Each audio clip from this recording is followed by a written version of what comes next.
ഗുരുഭ്യോ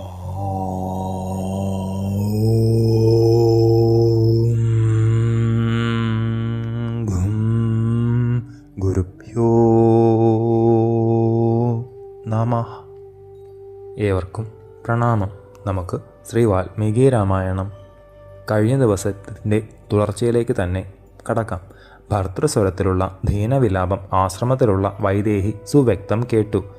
ഭയകമ്പിതയായി ലക്ഷ്മണനോട്, അനുജ അതിവേഗം പോകൂ, അഗ്രജനെ അന്വേഷിക്കൂ, എൻ്റെ ഹൃദയവും ജീവനും സ്വസ്ഥമായി ഇരിക്കുന്നില്ല. അതികരുണസ്വരത്തിൽ നിലവിളിക്കുന്ന ശബ്ദം സുസ്പഷ്ടമായി കേട്ടു. ആഹാരണ്യമധ്യത്തിൽ ആപത്തിൽ കുടുങ്ങി കരയുകയായിരിക്കും ജ്യേഷ്ഠൻ, ഓടിച്ചെന്ന് രക്ഷിക്കൂ. രക്ഷ തേടുകയാകും ഇപ്പോൾ. സിംഹവക്ത്രത്തിൽപ്പെട്ട കാളയെപ്പോലെ രാക്ഷസപ്പടയിൽപ്പെട്ട് പിടയുകയായിരിക്കണം. ദേവിയുടെ ഈ വാക്കുകൾ ലക്ഷ്മണനെ അല്പം പോലും ചലിപ്പിച്ചില്ല. ജ്യേഷ്ഠൻ്റെ കൽപ്പനയാണ് ചെവിയിൽ മാറ്റൊലി കൊള്ളുന്നത്.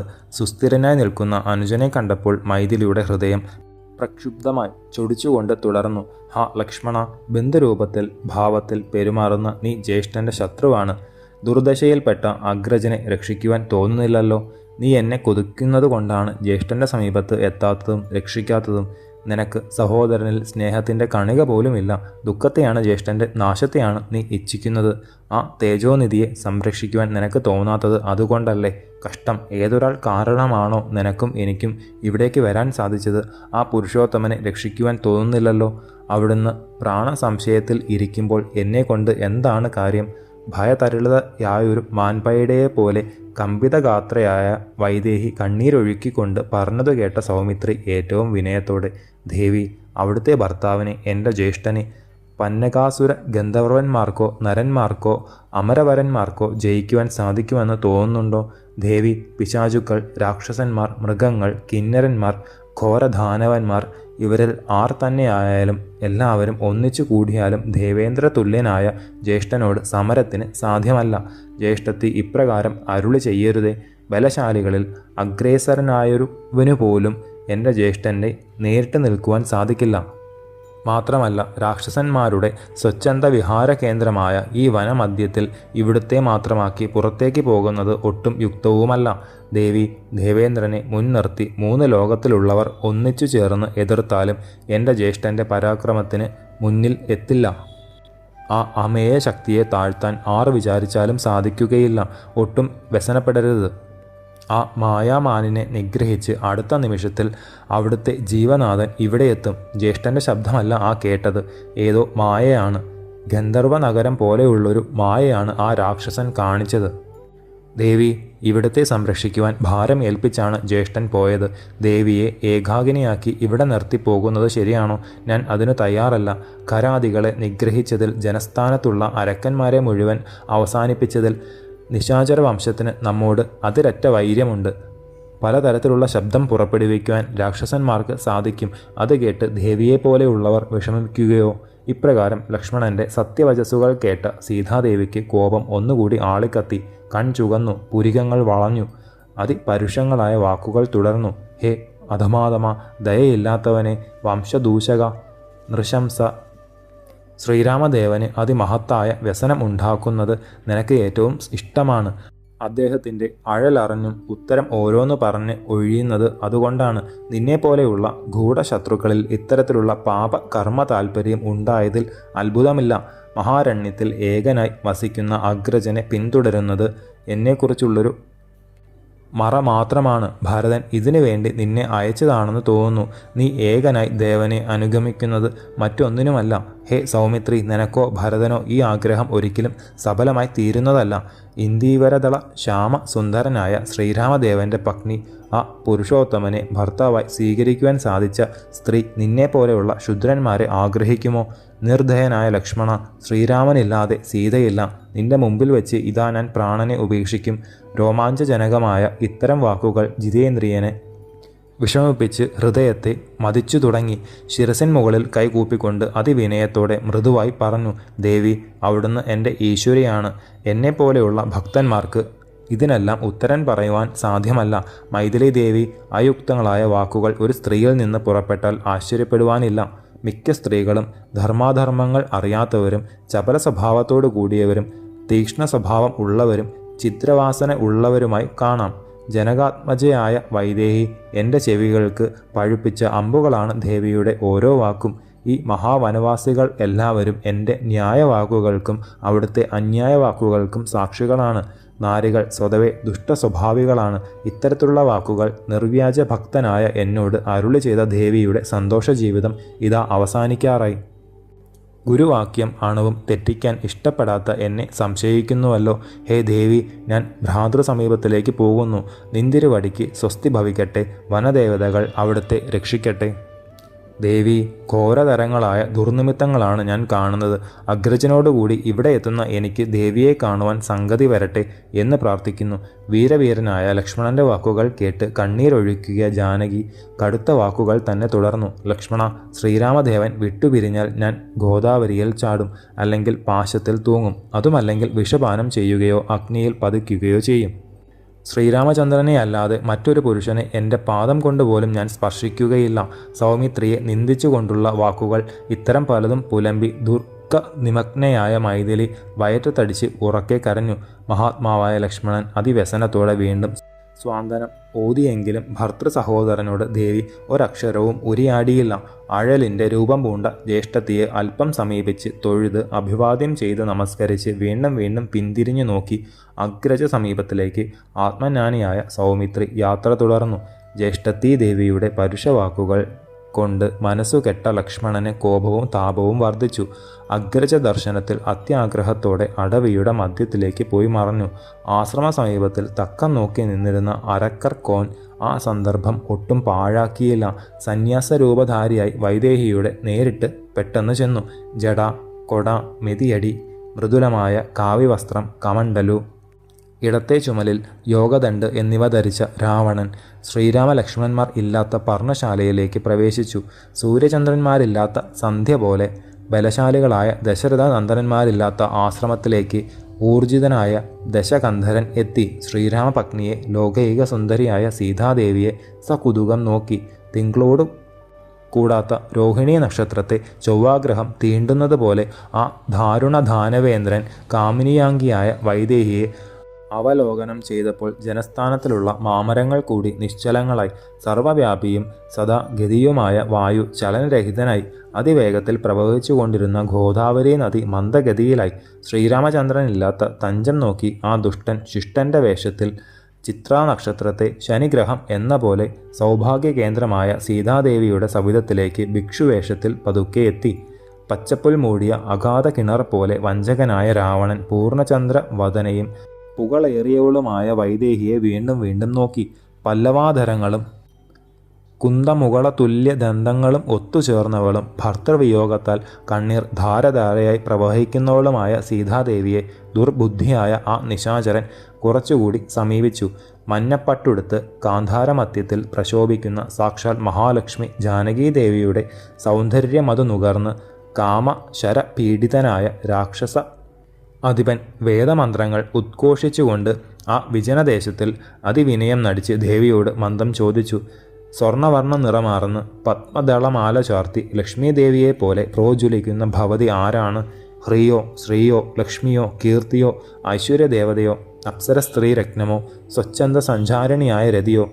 കറുത്ത മണികൾ, അല്പം തുടുത്ത അറ്റം എന്നിവ ചേർന്ന് വിശാലവും വിമലവുമായ നേത്രങ്ങൾ, വെളുപ്പും സ്നിഗ്ധതയുമാർന്ന് നിരപ്പൊത്ത പല്ലുകൾ, പീനവും വിശാലവുമായ ജഗനം, തുമ്പിക്കൈയിന് തുല്യമായ ഊരുക്കൾ, തടിച്ചു കൊഴുത്ത് പീനോന്നതാഗ്രങ്ങളായി ഇടതൂർന്ന് പനങ്കായയ്ക്ക് തുല്യങ്ങളായ കഠിനസ്തനങ്ങൾ, ഇങ്ങനെ അത്ഭുത സൗന്ദര്യം ഇയെന്ന ആകൃതി വിശേഷം അമൂല്യ രത്നാഭരണങ്ങളാൽ അതുല്യമായി വിളങ്ങുന്നു. മോഹന മന്ദസ്മിതത്തോടു കൂടിയവളെ സുതതി, വിശാലാക്ഷി, വിലാസിനി, സുന്ദരി രത്നമായ ഭവതി, ശക്തിയോടുകൂടിയ നദീപ്രവാഹം തീരങ്ങളെ എന്ന പോലെ എൻ്റെ ഹൃദയത്തെ അപഹരിക്കുന്നു.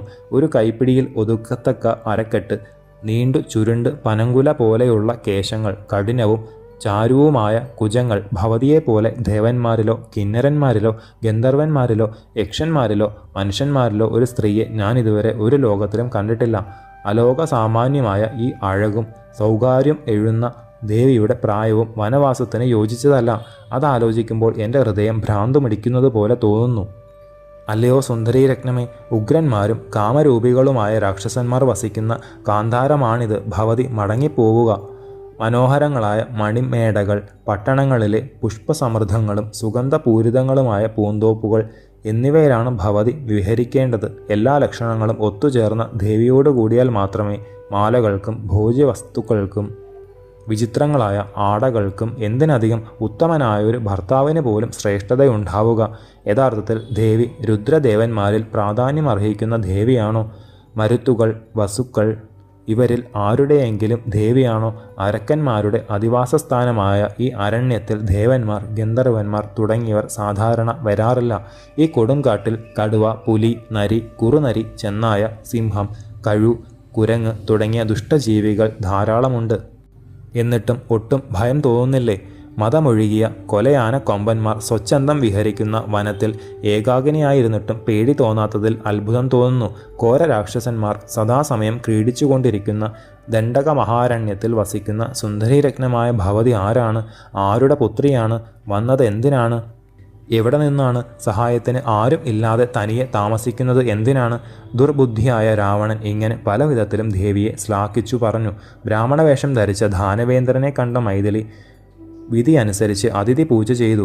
ശ്രേഷ്ഠമായൊരു ഇരിപ്പിടം അടുത്തു കൊണ്ടുവന്നു വെച്ചു. പാദം കഴുവാനുള്ള ജലം എടുത്തു.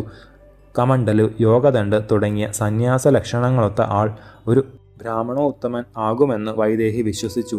പഞ്ചകനും അനർഹനുമായ ദൈത്യേന്ദ്രനോട് പറഞ്ഞു, ബ്രാഹ്മണോത്തമ, ഈ പരിശുദ്ധാസനത്തിൽ ഇരുന്നാലും പാദപ്രക്ഷാളനത്തിനുള്ള ജലമിത. സ്വാദിഷ്ടങ്ങളായ കായ്ക്കനികൾ യഥേഷ്ടം ഭുജിച്ച് ആലസ്യം തീർത്താലും ക്ഷണിക്കപ്പെട്ട അസുരേന്ദ്രൻ രാജപത്നിയായ സീതാദേവിയെ നിർമേഷനായി നോക്കിക്കൊണ്ടിരുന്നു. ദൃഷ്ടിയൊന്ന് പിൻവലിക്കാൻ രാവണന് സാധിച്ചില്ല. സ്വന്തം വംശത്തിൻ്റെയും കൂടി നാശത്തിന് ശ്രീരാമ സഹധർമ്മിണിയെ അപഹരിക്കാൻ ഉറച്ചു. കനകമൃഗത്തിനു വേണ്ടി പോയ അഭിരാമനായ ആത്മനാഥൻ അനുജനോടൊന്നിച്ച് വരുന്നുണ്ടോ എന്ന് അവനീന്ദ്രാത്മജ ജിജ്ഞാസയോടെ നോക്കി. പച്ച നിറത്തിലുള്ള വനാന്തർഭാഗം അല്ലാതെ മറ്റൊന്നും ആ വിശാല ലോചനങ്ങളിൽ കാണുവാൻ കഴിഞ്ഞില്ല. ദേവിയെ അപഹരിക്കുവാൻ തയ്യാറായി വന്ന ദശഗ്രീവൻ്റെ വാക്കുകൾ കേട്ട ദേവി, ഇദ്ദേഹം അതിഥിയും ബ്രാഹ്മണനുമാണ്. ഈ സന്യാസി വരെയും ചോദിച്ചതിന് ഉത്തരം പറഞ്ഞില്ലെങ്കിൽ ഏതെങ്കിലും ശാപവചസ്സുകൾ തന്നെ പറയുവാനും വഴിയുണ്ട്. ഇത്തരത്തിൽ പലതും ചിന്തിച്ച സീതാദേവി സവിനയം സ്വവൃത്താന്തം വ്യക്തമാക്കുവാൻ ഉറപ്പിച്ചു. മാമുനീന്ദ്ര, മഹാനുഭാവനായ വിദേഹമന്നവൻ ജനക മഹാരാജ ഋഷിയുടെ സീമന്തപുത്രിയാണ് ഞാൻ. സീത എന്നു പേർ. ശ്രീരാമചന്ദ്രൻ്റെ ധർമ്മപത്നി. ഒരു പന്തീരാണ്ടോളം അയോധ്യ രാജധാനിയിൽ മനുഷ്യോചിതങ്ങളായ സർവ്വസുഖങ്ങൾ ആസ്വദിച്ച് വസിച്ചു. 13-ാമത്തെ വർഷം മഹാരാജ ദശരഥൻ മന്ത്രിമാരോട് ആലോചിച്ച് ശ്രീരാമ പട്ടാഭിഷേകത്തിന് ഒരുക്കങ്ങൾ തുടങ്ങി. ആ സന്ദർഭത്തിൽ കൈകേയി മാതാവ് എൻ്റെ ശ്വശ്രുവാണ്. ധർമ്മപാശത്താൽ മന്നവേന്ദ്രനെ കുടുക്കി കീഴൊതുക്കി 2 വരങ്ങൾ നൽകാമെന്ന് സത്യം ചെയ്യിച്ചു. സത്യമാർഗ സുസ്ഥിരനായ ദശരഥ മഹാരാജാവ് കൈകേയി മാതാവിൻ്റെ നിർദ്ദേശമനുസരിച്ച് എൻ്റെ ഭർത്താവിനെ ദണ്ഡകാരണ്യത്തിലേക്ക് അയക്കുവാനും ഭരതകുമാരനെ അഭിഷേകം ചെയ്യിക്കുവാനും നിശ്ചയിച്ചു. മാത്രമല്ല, രാമന് അഭിഷേകം ചെയ്താൽ ഭക്ഷണമോ ജലപാനമോ തനിക്കില്ലെന്നും ജീവനെ ഇന്ന് അവസാനിപ്പിക്കുമെന്നും നിഷ്കരുണം പറഞ്ഞ് മാതാവിനോട് ശ്വശൂരൻ രാമനെ കാട്ടിലേക്ക് അയക്കാതിരുന്നാൽ എന്ത് വേണമെങ്കിലും നൽകാമെന്ന് കേണുകൊണ്ട് അഭ്യർത്ഥിച്ചു. അമേയ തേജസ്വിയായ ഭർത്താവിന് അന്ന് 25 വയസ്സും എനിക്ക് 18 വയസ്സുമായിരുന്നു. സത്സ്വഭാവങ്ങൾ എല്ലാം ഒത്തുചേർന്ന സത്യവാൻ, നിർമ്മലനായ വിശാലായതലോചനൻ, സകല ജീവജാലങ്ങൾക്കും ഹിതകർമ്മരതനായ മഹാബാഹു എന്നിങ്ങനെ ലോകവിഖ്യാതനാണ് ശ്രീരാമൻ. എന്നാലും പിതാവായ ദശരഥ മഹീപതി മഹാദ്യുതിമാനാണെങ്കിലും മദനാതപ വിവശ തേജസ്സോടെ കൈകേയി മാതാവിൻ്റെ ആഗ്രഹസിദ്ധിക്കായി രാമാഭിഷേകം നടത്തിയില്ല. എൻ്റെ ജീവനാഥൻ അഭിഷേകത്തിനെല്ലാം ഒരുങ്ങി. താത സമീപത്തിൽ എത്തിയപ്പോൾ യാതൊരു പതർച്ചയും ഇല്ലാത്ത വാക്കുകൾ കൈകേയി ദേവി ഇപ്രകാരം പറഞ്ഞു. ഹേ കുമാര, നിന്റെ അച്ഛൻ കൽപ്പിച്ചത് ഞാൻ പറയാം, കേൾക്കൂ. യാതൊരുവിധ ശത്രുക്കളും ഇല്ലാത്ത അയോധ്യ രാജ്യം ഭരതന് കൊടുക്കണം. നീ 14 സംവത്സരം കാനനത്തിൽ വസിക്കണം. രഘുകുല സംജാതനാണെങ്കിലും നീ സന്യസിക്കണം. അച്ഛന് അസത്യമേൽക്കാതെ കഴിയണം. എൻ്റെ പ്രാണനാഥന് ഈ വാക്കുകൾ അല്പം പോലും ഭാവവ്യത്യാസം ഉണ്ടാക്കിയില്ല. മനശ്ചാഞ്ചല്യം ഇല്ലാതെ അങ്ങനെ ചെയ്യാമെന്ന് മഹാപ്രഭു അരുളി ചെയ്തു. ആ പറഞ്ഞത് അക്ഷരം പ്രതി അനുഷ്ഠിച്ചു. ഹേ ബ്രാഹ്മണ ശ്രേഷ്ഠ, എൻ്റെ ജീവനായകൻ സത്യമല്ലാതെ ഒരിക്കലും കളവ് പറഞ്ഞിട്ടില്ല. ദാനം കൊടുക്കുകയല്ലാതെ വാങ്ങിയിട്ടില്ല. അവിടുത്തെ ദൃഢവ്രതമാണിത്. ഇളമയായ സുമിത്രാദേവിയുടെ തനയൻ അമയവീരനും ശത്രുഹന്താവുമായ അനുജൻ, ധർമ്മചര്യയിൽ അഗ്രജനു തുല്യനായ അചഞ്ചല മനസ്കൻ വീരവീരനായ ലക്ഷ്മണൻ ഭ്രാതൃ ശുശ്രൂഷയ്ക്ക് ഒന്നിച്ചു തന്നെയുണ്ട്. ഈ ദണ്ഡക മഹാരണ്യത്തിൽ എന്നെ സംരക്ഷിക്കുവാനുള്ളത് ജിതേന്ദ്രിയനും ധർമ്മസ്വരൂപനും ചാപബാണ ഘട്കധാരിയായ അനുജനും ഒന്നിച്ച കാകുൽസ്ഥനാണ്. ഇങ്ങനെ കൈകേയി മാതാവിൻ്റെ വാക്കനുസരിച്ച് പിതാവിനെ സത്യവ്രതനാക്കുവാൻ ഞങ്ങൾ 3 പേർ ഈ മഹാ അടവിയിൽ വസിക്കുന്നു. ദ്വിജവര്യനായ മാമുനീശ്വര, അവിടുന്ന് അല്പനേരം വിശ്രമിക്കുമ്പോഴേക്കും വന്യഭോജ്യങ്ങൾ ധാരാളം സംഭരിച്ചുകൊണ്ട് ശ്രീരാമദേവൻ അനുജനോടൊന്നിച്ച് ഇവിടെ എത്തും. വിപ്രോത്തമനായ അവിടുത്തെ ഗോത്രം ഏതാണ്? പേരെന്താണ്? ഈ ദുർഗമാരണ്യത്തിൽ ഒറ്റയ്ക്ക് സഞ്ചരിക്കുവാൻ പ്രത്യേകം കാരണം എന്തെങ്കിലുമുണ്ടോ? സത്യം പറയുമല്ലോ. ശ്രീരാമചന്ദ്ര സഹധർമ്മിണിയുടെ ചോദ്യങ്ങൾ രാക്ഷസേശ്വരനെ സംതൃപ്തനാക്കി. എന്നാൽ ഉത്തരം അത്യുഗ്രമായിരുന്നു. സുന്ദരീമണിയായ സീതയെ ദേവന്മാർ, അസുരന്മാർ, നാഗങ്ങൾ തുടങ്ങിയ സർവ്വജീവജാലങ്ങളും ഏതൊരു പേർ കേട്ടാൽ തന്നെ ഭയപ്പെട്ട് കിടുകിട വിറയ്ക്കുമോ? രാവണൻ എന്ന വിഖ്യാതി 3 ലോകങ്ങളിലും ഒരുപോലെ പരത്തിയ നക്തഞ്ചരേന്ദ്രനാണ് ഈ ഞാൻ. തങ്കവർണ്ണഗാത്രിയായ നീ അരുണ നിറത്തിലുള്ള ആടയും അണിഞ്ഞ് ത്രിലോക സുന്ദരീരത്നമായി വിലസുന്നത് കണ്ടത് മുതൽ എൻ്റെ പത്നിമാരിൽ എനിക്ക് ആസക്തി ഇല്ലെന്ന് മാത്രമല്ല, അല്പം വെറുപ്പ് കൂടി തോന്നുന്നു. ഞാൻ വിജയിച്ച രാജ്യങ്ങളിൽ നിന്നല്ലോ സുന്ദരീ തിലകങ്ങളെ കുറച്ചൊന്നുമല്ല കൊണ്ടുവന്നിട്ടുള്ളത്. ആ സ്ത്രീ സംഘത്തിൻ്റെ അതിനായികയായി നിന്നെ ഞാൻ നിയമിക്കാം. മഹാസാഗര മധ്യത്തിൽ ത്രികൂടാചലത്തിൻ്റെ മുകളിൽ പ്രസിദ്ധമാർന്ന ലങ്കാനഗരം പ്രശോഭിക്കുന്നുണ്ട്. അവിടെയുള്ള മനോമോഹനാരമങ്ങളിൽ നമുക്ക് ഒന്നിച്ച് വിഹരിക്കാം സീതേ. ആ സമയം നിനക്ക് ഈ വൻകാടിനെ പറ്റിയും ഇവിടുത്തെ ജീവിതത്തെപ്പറ്റിയും ഓർമ്മ തന്നെ ഉണ്ടാകില്ല. സർവലോകനാഥനായ എൻ്റെ പട്ടമഹർഷിയാണിനി മുതൽ ദേവി, സർവ ആഭരണ വിഭൂഷിതകളായ 5000 ദാസിമാർ നിന്നെ പരിചരിക്കുവാൻ എപ്പോഴും ഉണ്ടാകും. നക്തഞ്ചരേശ്വരനായ ദശാനൻ്റെ വാക്കുകൾ അവാച്യ സുന്ദരീരത്നമായ സീതാദേവിയെ അല്പം ചൊടിപ്പിക്കുകയാണ് ഉണ്ടായത്. സകല ജീവജാലങ്ങളും ഭയപ്പെടുന്ന രാവണനെ ഒട്ടും കൂസാതെ, ഹേ ലങ്കാധിപ, മാമല പോലെ ചലനരഹിതനും ദേവേന്ദ്രനെ പോലെ അത്ഭുത പരാക്രമിയും മഹാസാഗരം പോലെ അക്ഷോഭ്യനുമാണ് എൻ്റെ ഭർത്താവ്. അത്ഭുത സ്വരൂപിയായ ശ്രീരാമദേവനെ സദാ അനുഗമിക്കുന്ന ധർമ്മധാരങ്ങളാണ് ഈ ഞാൻ. ഉത്തമങ്ങളായ എല്ലാ ലക്ഷണങ്ങൾ ഒത്തുചേർന്നവനും പടർന്നു പന്തലിച്ച പേരാൽ പോലെ ഏവർക്കും അഭയമേകിക്കൊണ്ടിരിക്കുന്നവനും സത്യസന്ധനും മഹാത്മാവുമായ ശ്രീരാമചന്ദ്രനെ അനുയാനം ചെയ്യുന്ന ധർമ്മപത്നിയാണ് ഈ സീത.